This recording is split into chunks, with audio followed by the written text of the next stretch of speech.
What's going on, y'all? It's your boy AC back with another video. And it's fight week, and this actually is one of the more underrated fights that happens to be a big fight.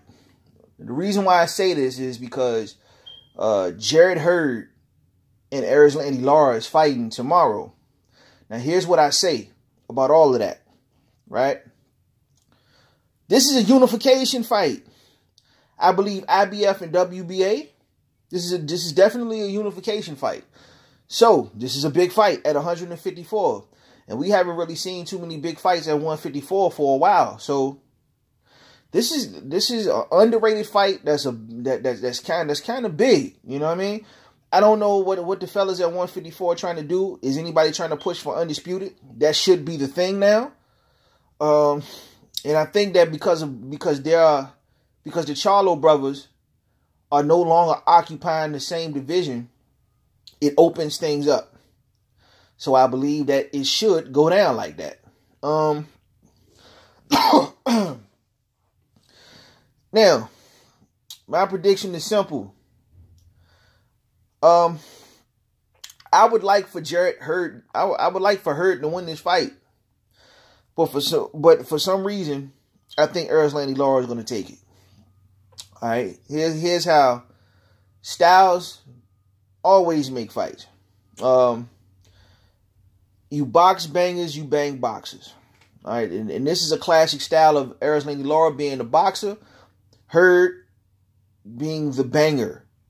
Look,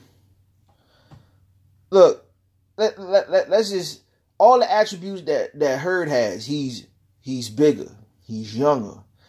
He's gonna continually keep pressure on the fighter. He's gonna continually keep pressure on Lara. I think he's gonna try to give one. He's gonna try to take one to give one. All right. Lara, he's an economical fighter, classic Cuban style fighter. He loves to take other fighters on a walk. Which it has bode well for him many a times. I still personally think he beat Canelo Alvarez. But, you know, he took him for a walk, and Canelo could not cut off the ring. This is the first time in a long time that Lara had to go up, had to go toe-to-toe with a for real boxer. He had to go head up with a real fighter. He had to go head up with someone that's he got to go head up with somebody that's real. Somebody that's young, that's going to consistently keep pressure off of him.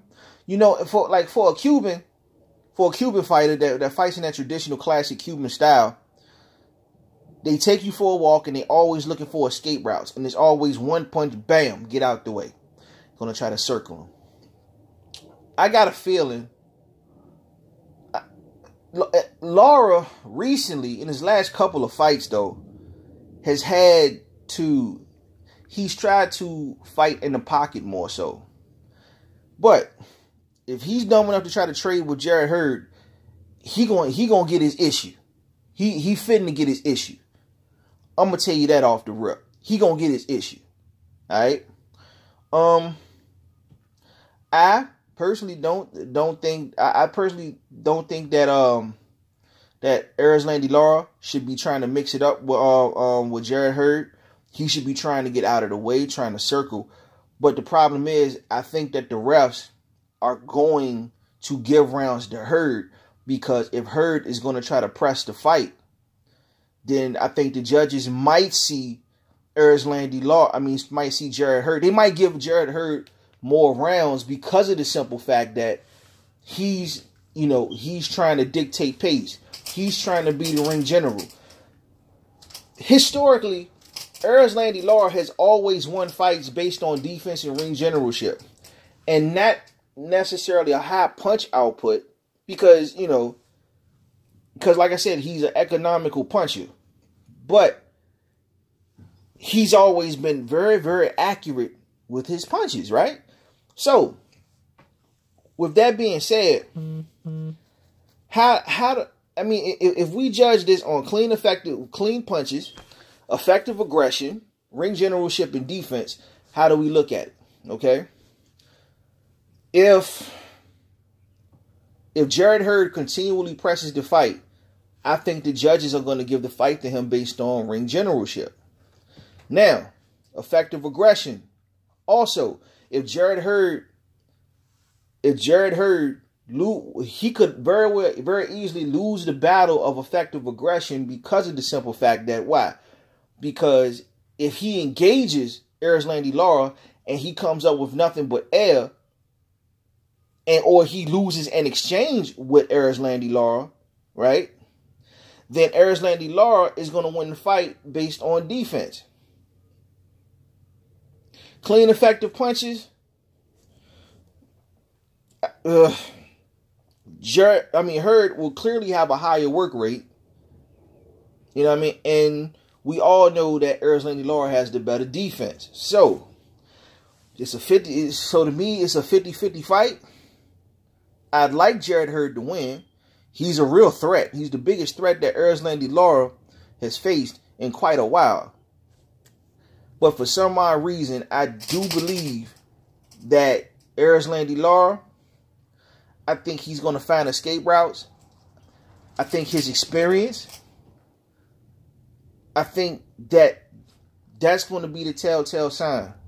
So with that being said, that's the reason why I think Lara is going to win this fight. I don't mind being wrong because I like Jarrett Hurd too. And I think Jarrett Hurd versus Jermell Charlo is a pretty damn good fight. Really. A very good fight. So, with that being said, I have Erislandy Lara winning, even though I want Jarrett Hurd to win. That's my breakdown. That's my prediction. To the next video, it's your boy AC. I'm out. Peace.